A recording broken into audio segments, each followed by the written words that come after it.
Darling, our marriage is not governed by ego. When we grew up, my brother would always get the bigger piece of chicken. Touch of your hand says you'll catch me whenever I fall. Thinking about Lakshan and thinking about Riza. Maybe that's their song. You say it best when you say nothing at all. There are couples out there who live their marriage in a certain way, but when it comes to society, they lie, they show a different way. They wear the mask. You are created to be treated like a princess, to be loved unconditionally. A child as young as 8 to 13 years old could experience suicidal thoughts.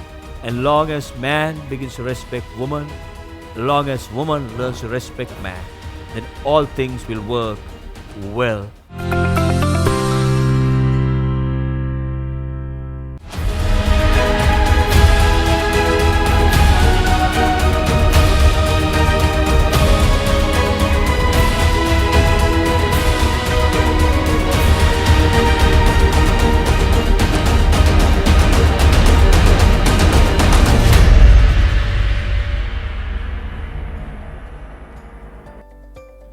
Hi, and welcome to another segment of Beyond Sampradaya. We're so happy that you tuned in.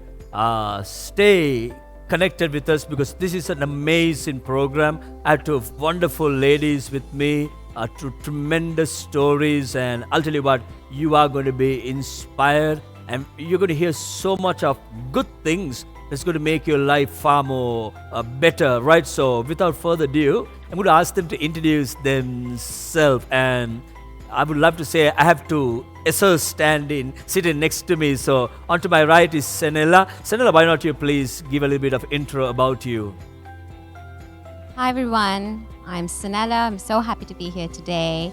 I'm a mother, I'm a wife, I'm a daughter. I play so many roles in my life. And I'm also the founder and CEO of Women Empowered Global and Diverse Consultants. And something I'm really passionate about is about people, potential, and that's what we're going to also tap into today. So thank you for having me. Thank you. On to my left is Shani. Shani, over to you. Thank you so much, Pastor, for the opportunity. So I am Shani.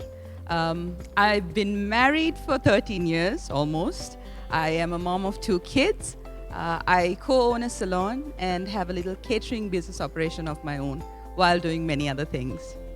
Right. Thank you, dear sisters. Senella, I do not know if you noticed when I asked you to tell me a little bit about you, you start off by saying, I'm a mom. You forgot to say that I'm a wife first. Now, this is the nature of life, isn't it? Sometimes but anyway, we're not going to get into that subject. Very quickly, every person has a story. And behind every story, there is a reason. And Shani, I know you for some time, and we know that you are a self-motivated, amazing, dear lady. But Shani, how was being a child and what was the atmosphere at home? To be very honest, Pastor, my childhood was tough. It was rough because being a kid growing up, I saw a lot of abuse. I saw, God bless my dear dad who's in heaven right now, who's celebrating. But before he knew the Lord, he was a very different person. So I saw my mom go through a lot of abuse. And I think up until a few years, at least till I was about 16, I honestly thought that was normal. I thought that was tradition. I thought we men had to go through abuse because they were built to do that. Thank you, Shani. Senella, I want to pose the question to you because you're a trainer, you're a coach, and you talk and you meet with so many people. We all know and we heard of it that the childhood of a person has significant impact on how people do life. Senella, is it true? And are you experiencing such things as you begin to help people to become better in life? Absolutely. I think case in point, they said research has it that 0 to 7 or 0 to 9 are the formative years of a child. And a child as young as 8 to 13 years old could experience suicidal thoughts. Could you believe it? So I think we walk around life today, and looking at my own journey in hindsight, it took a lot of reinventing myself to really come out of my shell and unlearn some of the things and the scars I experienced, and to relearn some new things that were necessary in order for me to be the adult that I am today. And I think childhood plays a significant role in somebody. And I like to also add that it's a combination of nature, the DNA, nurture in what you've experienced in childhood and what you reinforce throughout your adult life, and finally the experience of a person. Wow, thank you. So you're hearing these interesting truths and through people who have walked through, going through things. Shani, this being raised in a tough place, did it really make a impact, a significant impact as you became older? Did it, how did it affect you, or did it not affect you at all? It did, Pastor. It scarred me to a certain extent because I didn't understand, first of all, why my dad was abusive. I didn't understand why he treated my mom the way he did, or us for that matter. And like I said, I think at the age of about 15 or 16, when I had my first boyfriend, I believed that it was normal. I thought that it was okay. I thought that it was supposed to be, and women are supposed to be just keeping their mouth shut and say abuse is okay. So yes, it did impact me in person. It scarred me until I realized that it wasn't any longer right. Shani, I want to ask you another very important question. If there is a mother who is going through a hard time, and what would your little bit of advice be to that mom? Because of a husband who is acting not the way he ought to act, what would your advice be to that mom? To any mom who believes that abuse is okay, it's not. It's not okay to be not treated right. You are fearfully and wonderfully made. That's what the Bible says. You are created to be treated like a princess, to be loved unconditionally. I believe, Pastor, I'm a Christian, I'm a faithful follower of Jesus. I believe that Jesus died on the cross not for me to suffer, it's for me to live a life that is full. And if you're a mom, your children need to see that you have a life that you're living to its fullest, not a life that you're suffering in. Right, so here we are listening to Sanala. Interesting question to you. Sanala, you're a very bubbly character, full of charisma. When people see you, maybe some people say, I wish if I can be like this person. Sanala, were you always like this from childhood, or is there something that the people who know you now do not know you when you were young? Absolutely. I was not like this at all growing up. It feels like a miracle looking back that I can even talk like this. Growing up, I had to live with myself, this little girl who was so timid, who never believed in herself. She never had a sense of direction, or she didn't even think she had any worth.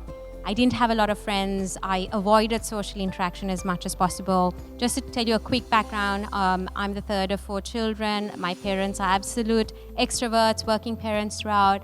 And I just found myself to be the least social and extroverted compared to my family. I really felt like the black sheep and the odd one out.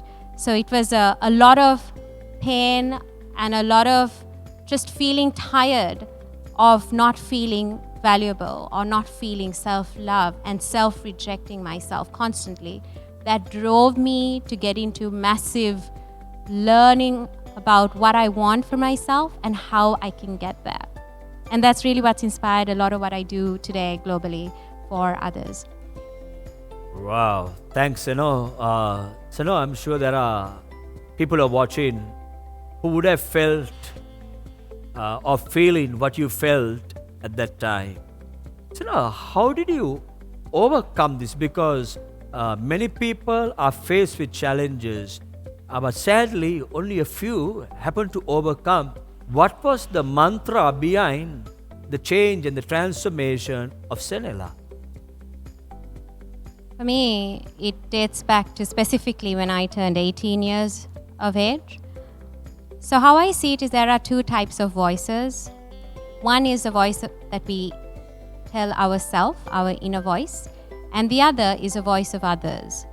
So what happens is as we navigate our life, there are times where we are so weak and we are so oppressed that we give way to the voice of others to overpower us, and sometimes those voices, it could be from people very close to us who are not very positive. They could be very harmful voices. You're not good enough, Senela. Senela, you're fat. Senela, you're ugly. Senela, you're never going to be, somebody worthwhile in this world. You can't contribute. So those could be negative voices. The positive voices could be, Senela, yes, believe in yourself, don't give up. So what happens is, as we go along life, when we feel a vacuum, and when we are not strong enough to hear our own voice, and if our own voice is not positive, that is when we need to give room to the voices of others that could be the positive voices. And then the reverse is also true. If we have a positive voice, my advice to you is do not give way to the voice of others around you if you feel that those voices are damaging and bringing you down. Whether it's your partner, whether it's your own parents, it could happen. They say sometimes it's the ones you love who could hurt you the most. So be mindful about the voice that you have within. And what happened to me when I was 18 years old is that I had a very intimate experience with the Lord. And that is when I actually gave my heart to Jesus. And Jesus really filled that vacuum in my life. That emptiness that I felt at that point was the gap that I felt is what was replaced with God. So that was my experience and my turning point, because that was the voice that overpowered everything else for me.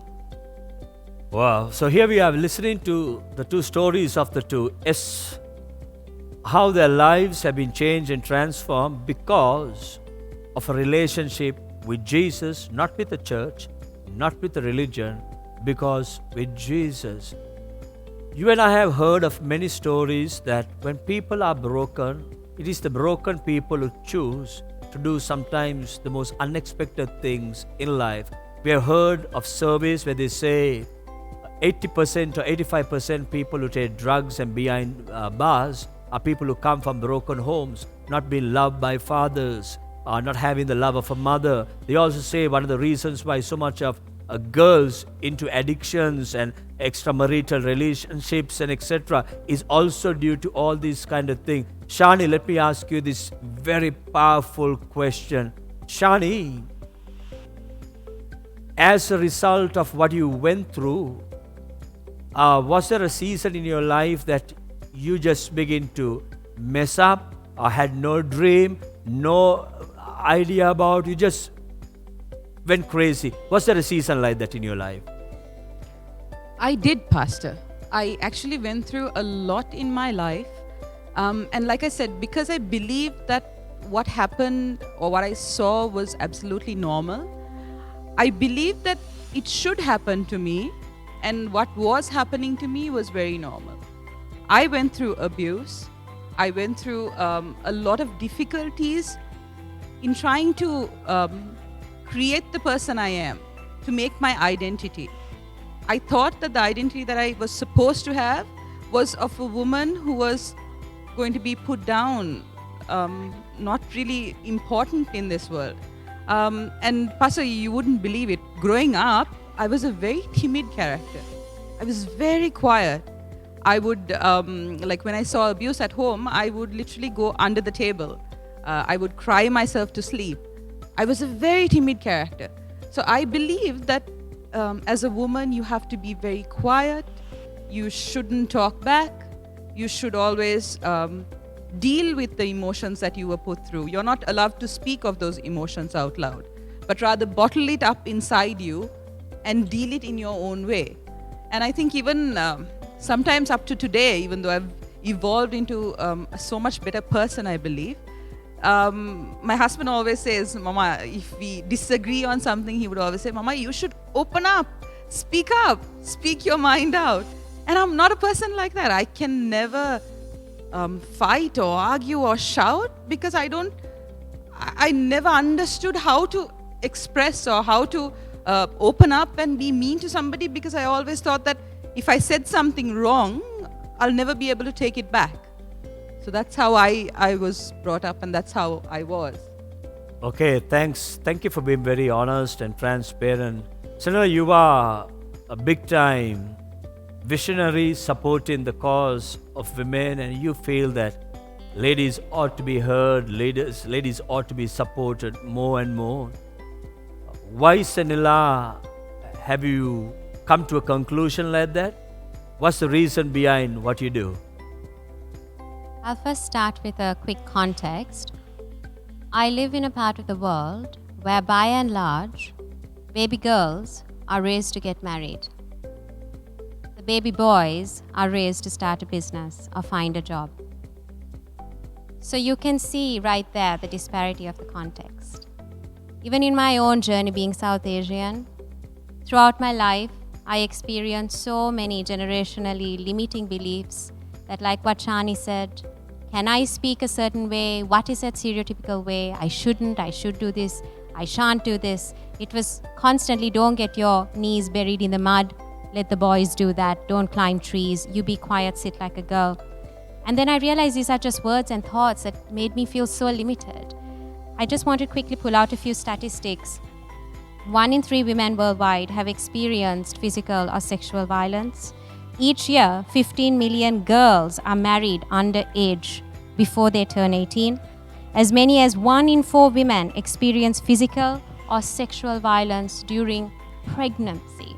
And usually it's from their immediate intimate partner. So the numbers speak for themselves, and this is what has really driven me. And I believe this is also something that I got when I was very prayerful about in my life. And this is a calling that I'm pursuing. And like I said, Pastor, there are 3 things that govern my life, and God is at the center: people, purpose, passion. So the combination of these 3 things is what really drove me to do what I am doing today, amidst all the other different ventures that I'm involved in.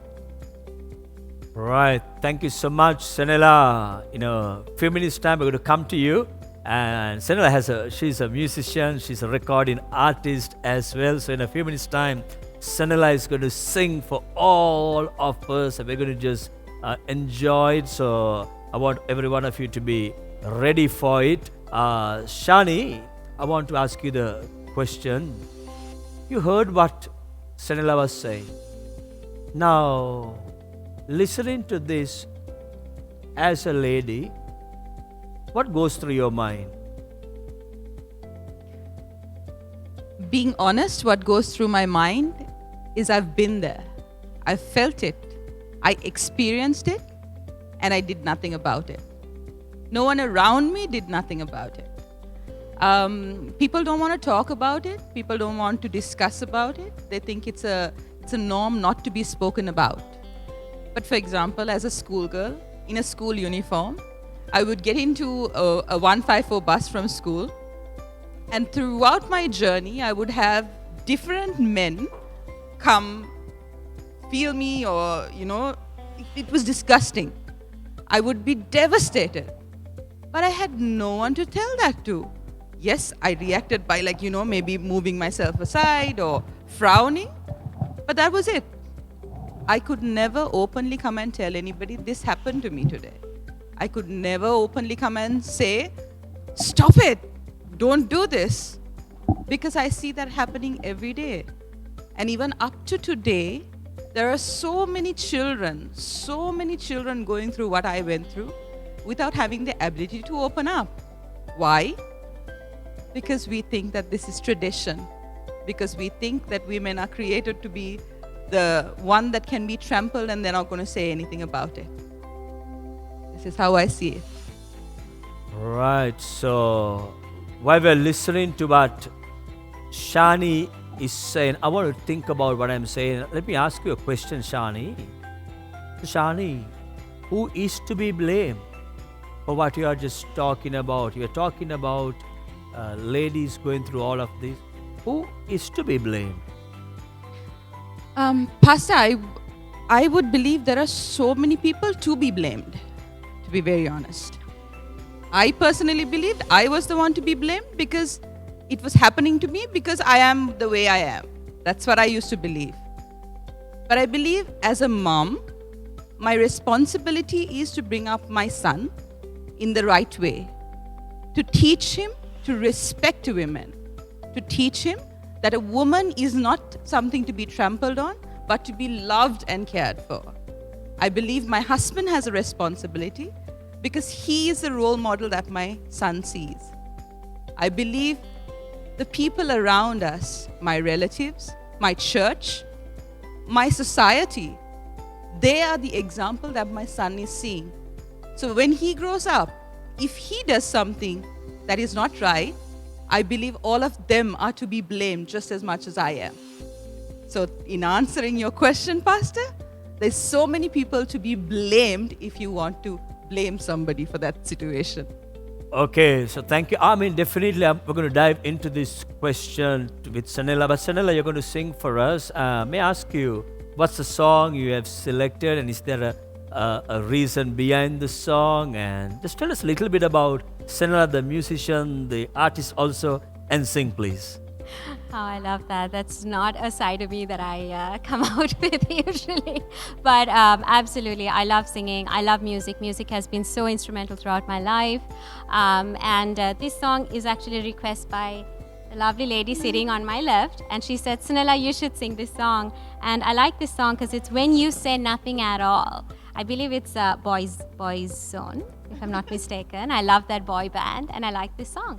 And I think for all the listeners, whether the lovebirds or whoever out there listening, thinking, who I want to think about right now and dedicate this, and sometimes even in the context of what we were discussing, you feel like you can't say anything at all.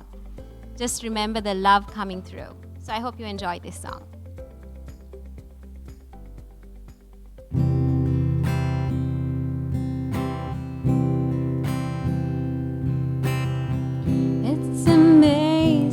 How you speak right to my heart.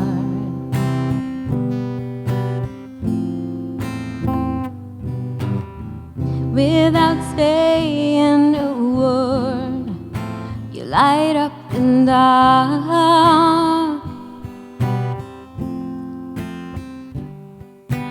Try as I may, I can never explain what I hear when you don't say a thing. And the smile on your face lets me know that you need me. There's a truth in your eyes saying you'll never leave me. The touch of your hand says you'll catch me whenever I fall.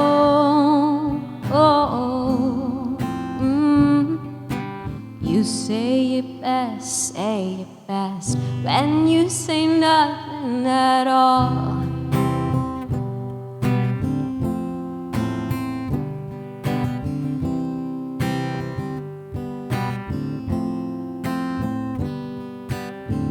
It's amazing how you can speak right to my heart. Ooh. Without saying a word, you light up the dark.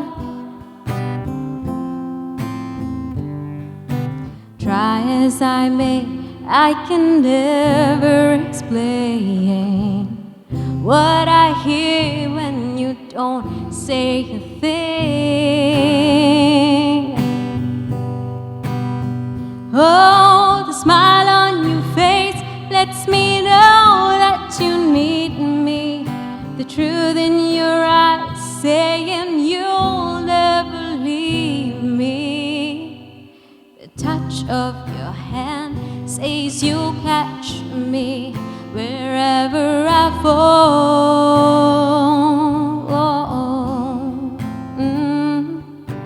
You say it best when you say nothing at all. Oh, so good. Thank you, Sano. So good. I'm smiling. I'm thinking about all the husbands, thinking about Lakshan and thinking about Riza. Maybe that's their song. You say it best when you say nothing at all. Anyway, I'm talking with these two fantastic dear sisters. Very quickly, Shani, tell me a little bit about. We know that you are a Christian and you begin to intermarry. Can you talk us a little about what intermarriage looked like and how was the journey? To be very honest, Pastor, like I said, I had been out of a very bad relationship. And I met my husband, who was my friend at the time, Riza, in my workplace. So when we started dating originally, never in my wildest imagination did I think that I would end up getting married to him, because obviously there's this norm, no? Muslim, Christian, that kind of a thing.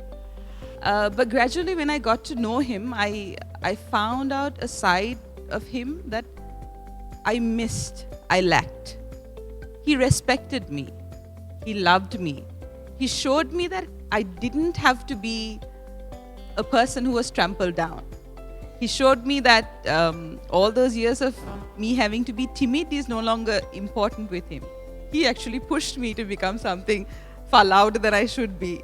He pushed me to become a very open, a person who would always speak my mind out. And I liked that about it. So I thought, okay, let's see. This is the person I wanted to be with. So I remember the day he asked me to marry him. Ayya, my brother, was the first person I said, Ayya, Riza asked me to marry him. And I very clearly remember him saying, as long as you don't convert, I have no issues.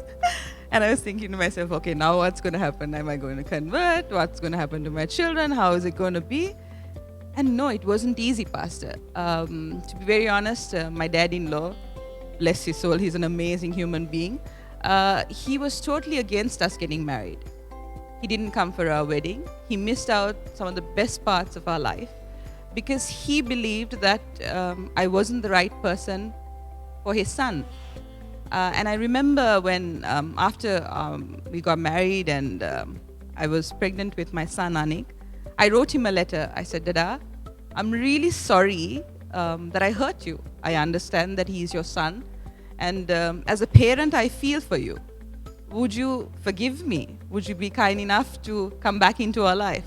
And he was in Saudi at the time. When we came down on holiday, even without us not knowing, he had come down to Sri Lanka and he came to the airport to pick us up. And he picked our son, Anik. He didn't speak to the two of us, but ever since that time, I saw a change in him. So intermarriage was hard. There were a lot of traditions that were different, things that I had to do that I had never done before. And I'm sure in the same way, even Riza had to face a lot of things that he wasn't ready for.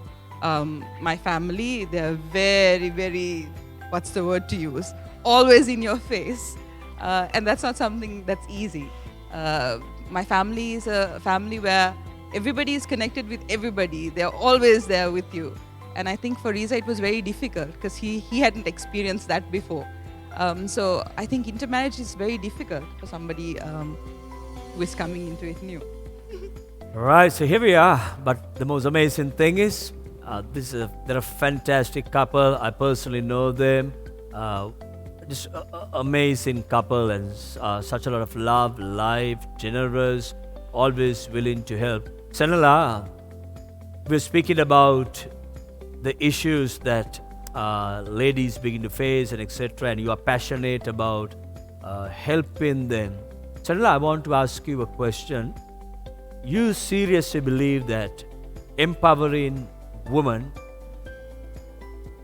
will it help women or will it help the world? That's my question to you. So, in my line of work, I want to live in a world where women are included when decisions are made, that women's rights are a human right. Because end of the day, we all have a heart, we have a mind, and to suppress the one, just one part of it, for the other to thrive is an issue. I think inclusivity overall and diversity are so important to make sure that the world is progressing and progressing strong and sustainably. They say when you empower a woman, she doesn't just feed herself and her children. She looks beyond that, she looks at the community. Empowering a woman, and she will go empower a community.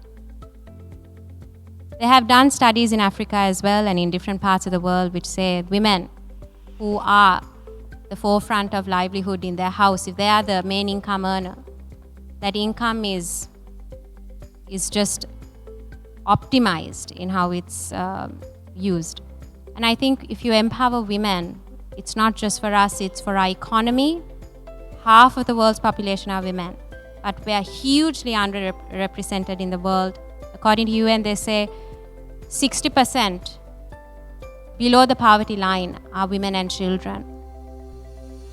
And I think if we can recognize that it's a human right to empower a woman, you're empowering the community, you're empowering the economy, you're empowering even the family.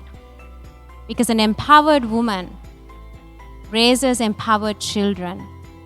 And empowered children create a world for us as our future leaders, a world that is harnessing inclusivity, diversity, and a world where they love people and accept all. And I think that equality, diversity, and inclusion is a world where I want my daughter to grow up in. Thank you. Thank you so much, Sanila. If time permits, we want to just keep betting on that same wicket. But let me ask you, Shani, you lived overseas many years. You had various experiences. And I want to pose a question to you. Shani, it seems now, the more the woman starts working, the more the woman seems to be empowered. It seems because the role of a mother is not typically played. It seems like, I'm not saying it's a yes, we see today the breakdown of kids.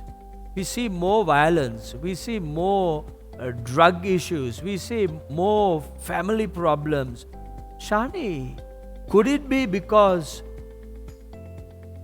this beautiful person called lady is no longer able to be that mommy or that mom?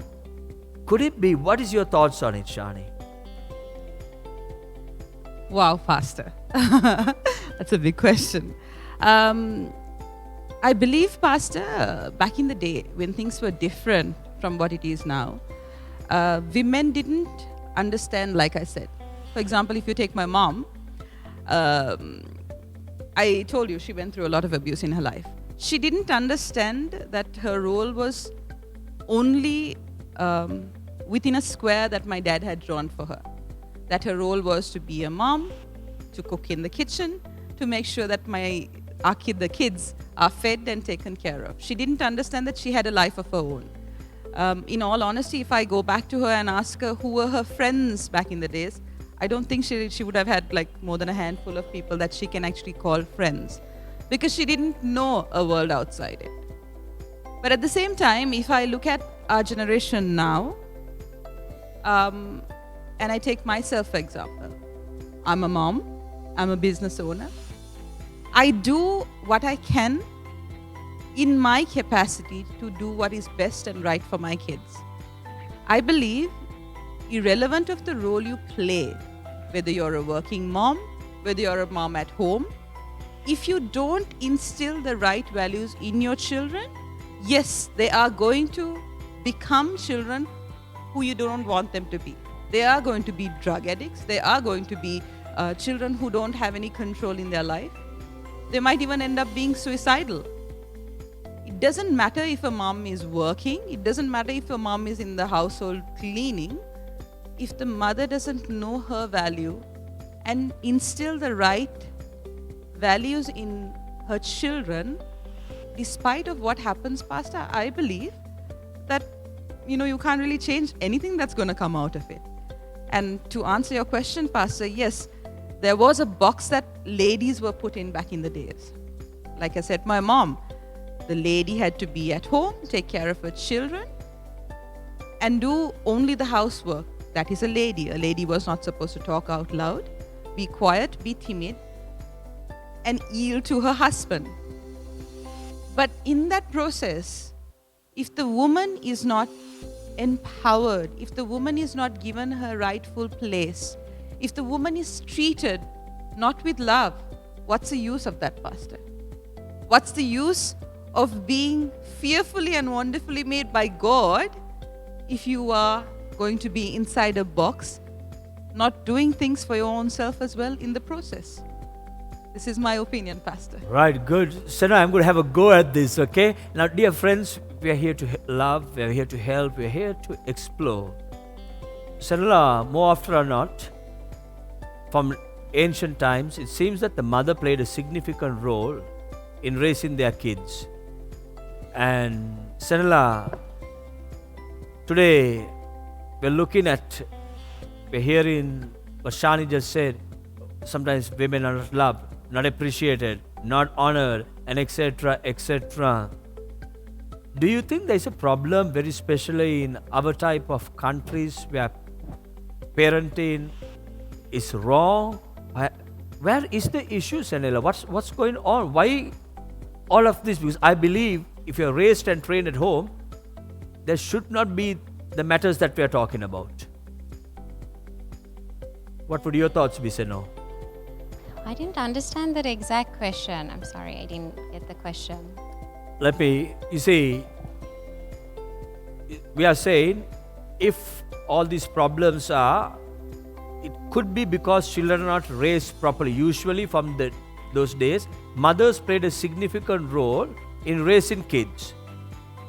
And so do you think that our present day mothers in our part of the world are doing something wrong, that they are not empowering their daughters or maybe their sons to live life well? Is there a parental issue in our culture and our systems? I think if you really look at it, parents are also human beings. It's an adult man, adult woman coming together from different backgrounds, different cultures. If you look at our part of the world, culture, tradition, and beliefs, there is a good, there's a bad, there's the ugly. What's happened is I've spoken to so many, even men I've interviewed, where they would say, as a man, I'm not expected to cry in my culture. Traditionally, it's wrong, but I want to cry, I want to feel. Sometimes I come home, I see my wife working too hard. She doesn't have time to even just take a break and go to the washroom for a shower because she's always cooking, cleaning. In this part of the world, things that can be substituted by assisted or purchased support, like services like cooking, ironing, cleaning, those are voluntary services. If the woman wants to do it, she can. But my concern for women, my heart goes out to women, is we're living in the 21st century, and stereotypically women are still expected to play those roles because culture defines them to do it. But there are husbands out there who don't want their wives to do it. But like she said, sometimes when you're raised and you have the home training to believe that yes, it is my role, even though I don't know why I'm doing it, autopilot comes on, I'm still cooking, cleaning, and what happens is, you really think about man and woman coming together in a marriage, it's about love, it's community, it's transparency, it's trust, it's sharing. I would love to see where in this part of the world, in South Asia, and it's actually happening, this trend, where men are also supporting women in the household, women are supporting men so that, in the workforce. And I think that equilibrium is powerful because the man respects a woman, woman respects the man. I think the issue is, especially now with COVID, research suggests domestic violence has escalated massively. That's number one. Number two, women are working double shifts because they're cooking, cleaning, ironing, sewing, doing homework, and they're working. Because in today's times and economy, one income is not even enough anymore. Anyway, times are different. It's just that idea of saying, darling, our marriage is not governed by ego. Our marriage is what we make it. And if, as man and woman, they decide, they come together and say, honey, this is how I'm going to support this marriage. And then she would say, honey, this is how I'm going to support this marriage. Are we happy with it? There are couples out there who live their marriage in a certain way, but when it comes to society, they lie. They show a different way. They wear the mask. Because even though the husband is more progressive, his mother might dismiss that. The mother would not like that. I think if we can, in this part of the world, educate couples and talk to them about the benefits of living in a progressive way where it's about being supportive. It's not about tradition, because we know this. If we rely on strategies that were used before to talk about progress in the future, you're not going to get futuristic results. You're going to get results that were applicable in the past. Now, this is in the context of living. This is in the context of just the subject we're talking about now. And I think end of the day, a happy family is a happy couple. Happy parents gives you happy children. And let's go down to that. How many happy children do we have in our society? That will speak for itself. Here we are. The two S's are giving us so much of insight. Shani, I saw you want to say something. Shani, go ahead, please. So I actually want to just put in my thoughts to that same question, Pastor. Like Sanella said, one of the things that we don't realize or we don't speak out loud is, like, for example, at home, my children, I have a son and a daughter. Both my children are taught to do their chores. They are taught to sweep the house. They are taught to clean their beds. They are taught that both of them are equal. But when we grew up, my brother would always get the bigger piece of chicken. My brother was always told that he can, not clean his room. Why? Nangi should come and clean his room. I think those are the traditions that need to be broken, Pastor. I don't believe that just because a boy or a son or a man is taught to do his part to assist in a family, that will ruin his reputation as a man. And I don't believe that just because a woman is taught to be independent, to do a business, to run a home, that they will lose their ladylikeness.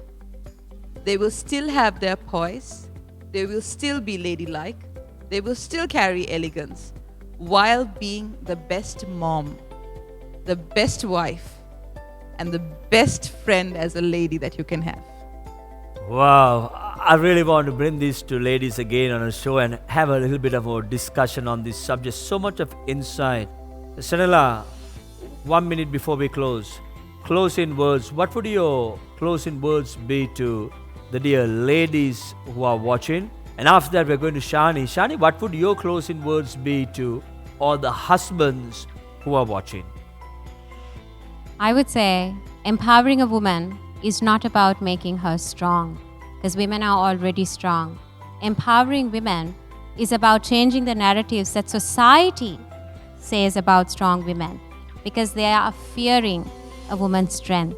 I think to all the women looking today, you are strong, you're beautifully made, you're designed by God for a purpose. Follow your passion, let the passion lead you to your vision, and please do not doubt yourself. From my end, my message is to all the husbands, to all the gents out there. Do not be afraid to let your wife, your sister, your daughter, your friend, the lady friends, to be free, to explore their potential. Don't be afraid of what they can achieve, but be their support system, because this nation needs transformation. And if you empower women, you will see transformation.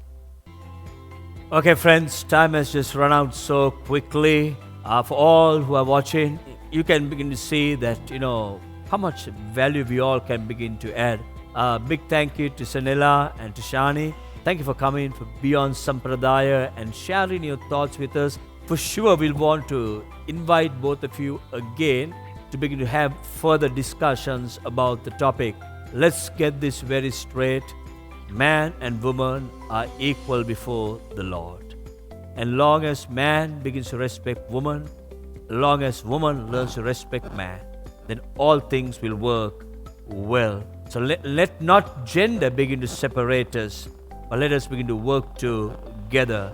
Thank you, and a big God bless from Dishan De Silva, signing off from Beyond Sampradaya.